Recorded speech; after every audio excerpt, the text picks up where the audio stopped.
Hello, welcome to Post Colonial Space. I'm Masood Raja, and what follows is an excerpted clip from one of my longer webinars. So, what I've decided is that sometimes when people ask really interesting questions, I will pull out that particular part of a webinar and make it available to you as a short clip so that if you don't have time to watch a 1 hour webinar, you can at least watch and listen to the brief exchanges that I usually have with people who attend my webinars. So here is one such clip from a recent webinar. I hope you enjoy it. Can Saladin's reconciliation with his Indian identity be explained as the rebirth of him? I guess, yeah, absolutely. I mean, that is the whole point, that only one of the two characters has a transformative ending, right? In this section, we see the culmination of these two competing subjectivities, two competing characters. We see their ends, right? And even though Saladin had done terrible things, I mean, he's the one who causes the breakdown of Gibreel, by constantly, harassing him through phone calls and everything out of jealousy.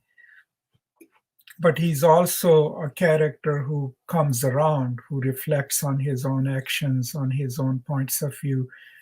And then one could say that, in a way, love redeems him, right? Both the rediscovery of his love for his father, but also love in the form of the friends that he has in India, and then Zeenat Vakil, who comes back into his life.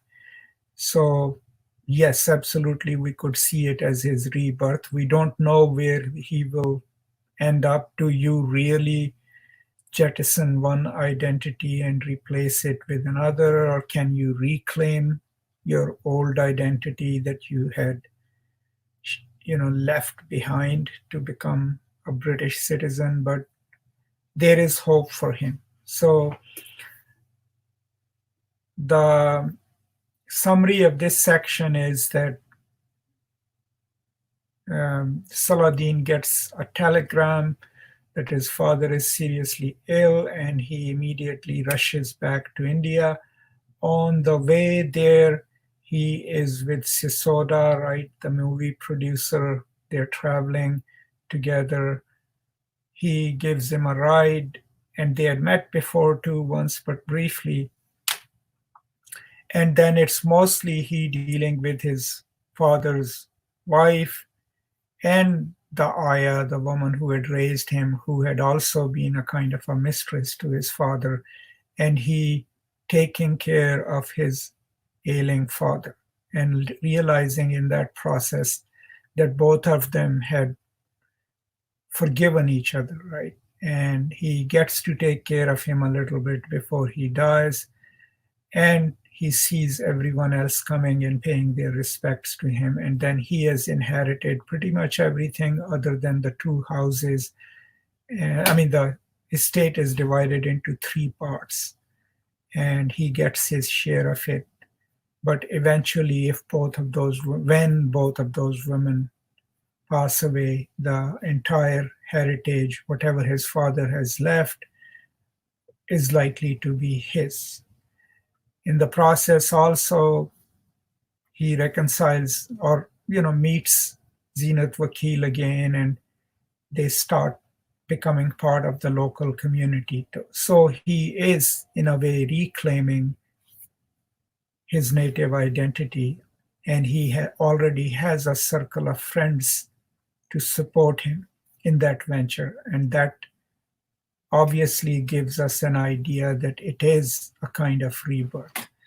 And this idea of returning to your roots, to regain, it's not necessarily an Indian idea, right? I mean, think of it, how many TV shows are there where people have gone back to their hometowns and they hate it the idea of moving back from big city to a small town, and then they realize that they can make a life there, they can be happy there.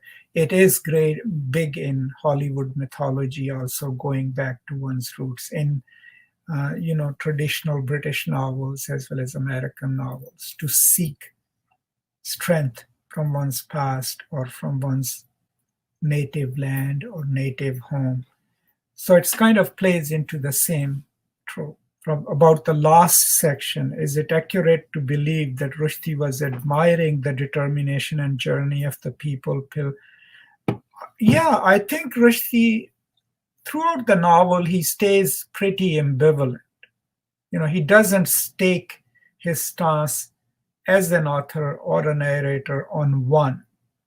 He gives us pros and cons of both extremes. So while he gives us the skeptical voice of the zamindar who's the voice of reason, who's constantly critiquing the actions of the pilgrims, the narrative voice also constantly informs us that that the pilgrims do have a very strong faith. Even when it falters, they come back, and that maybe there was a miracle. At least 3 or 4 witnesses tell us who didn't enter the water but who saw it. They certified to the police, even though they could not have come up with the same statements because they had not met to decide on a statement. So there is that ambivalence, and you'll see this ambivalence in a lot of postmodern and post-colonial novels, where the reader gets to decide, what the meanings of the text are. So overall, like when we reach the last section, right, it's named A Wonderful Lamp because that's the lamp that he had always wanted as a child.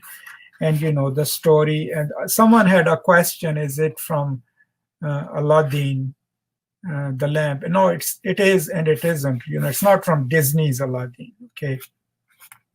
Disney took the story of Aladdin from the Arabian tradition, which is in translation is called Arabian Nights, but actually it's called Alif Laila Wal 1001 Nights, which is a narrative tradition coming from Arabia, right? And it has the most complicated narrator in any fictional work, what people call her kind of the archetypal narrator, Scheherazade, right? And the story of 1001 Nights is that the king of this land is mad at women because his wife somehow left him or cheated on him. So what he does is, as an absolute king, he marries one woman every day, and after the wedding night in the morning has her executed, until most bachelor women are gone. And then Scheherazade, who is the daughter of the vizier, of the prime minister of the king, offers herself as a future wife because her dad is the one who's supposed to procure them. And if he doesn't, he was likely to die. And then Scheherazade's sister, Duniyazad, accompanies her. So, the wedding night, Duniyazad insists that Scheherazade tell her a story. And then Scheherazade starts a story. But as a narrator, her storytelling is connected to her life, right? So she tells the story in a way that it can be stretched all through the night and reaches its climax at dawn. And so the king, after the first night, he says, live one more day and finish the story. So that then forces her to build stories within stories so that it's a never-ending story. And it always reaches its climax, in the morning. And then after 1001 nights have passed, which is like 3 years or some days, she finally looks at her sister and says, I have no more stories. My story has ended. And by that time, the king has already fallen in love with her. So that's why Scheherazade is considered as this epic narrator, the narrator of narrators, the storytellers of storytellers. My dog is here. She wants attention. So you know, in most postmodernist works, then the stories are left open-ended, and it's for us, the readers, to decide.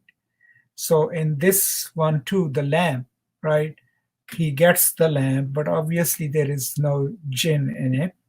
And then the last scene is, what we learn is that while he is recovering and making friends, Gibreel, on the other hand, who had also returned to India and had made 2 movies, and remember, the movies that he made are the parts of the book. Both of them have flopped. And it is rumored that he's now making a movie about Rama, right? Lord Rama, but in that Rama and Sita are villains, and Ravana, who was the villain in the history, he is playing his role. And his producer and Ali Khan, go to visit him. And what we find out is that the producer's body is found shot dead in his apartment, and Ali Khan had jumped from the building, right? And both of them are dead. Now, when he finally reaches Saladin's house, right, he is almost completely lost touch with reality. So what was the gun? He says, I pointed my finger at him and he died. And then I took her to the top. I didn't push her down, right? Rekha Merchant did. So obviously he killed both of them. So Saladin obviously thinks that he's there to kill him as well. And out of all these people, Saladin is the one who deserves the punishment, because he's the one who had perpetuated Gibreel's breakdown. But in the end, Gibreel commits suicide, right? And that's where his story ends. And we have seen his disintegration throughout, like a character who in real life was very narcissistic, then takes upon the role of the angel Gibreel, right? And finally loses touch with reality.